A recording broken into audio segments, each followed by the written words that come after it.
This topic about the soft power and the role of education, of culture, of sciences resonates very deeply with me because UNESCO was created precisely for that matter. And by the way, it was created just a few blocks away here in the Institute of Civil Engineering in London in 1945 in order to promote such cooperation and to build peace differently. And I do believe that nowadays when we see multiple crises, crisis of multilateralism, losing a little bit I would say undermining the grammar of multilateralism, we need a lot more investment in cultural diplomacy, in educational efforts, in scientific diplomacy.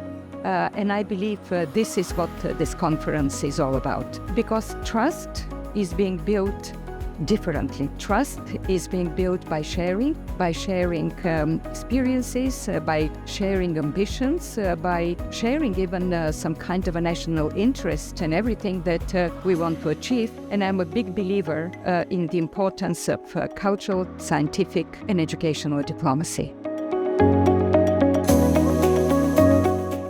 What I think nowadays is that we cannot totally decouple and deglobalize. The problem with globalization, in my mind, was that it was not equitable. It created inequality, it created divisions, and there were those who were the losers from globalization. And I think now it's the difficulty, the challenge is once again to make a rebalance of this type of globalization, to look at how those who are losing from globalization are profiting and using the fruits of the globalization, because we should not hide that globalization lifted out of poverty hundreds of millions of people around the world. So I believe the problem is not exactly globalization per se, but how globalization worked in order to bridge these inequalities.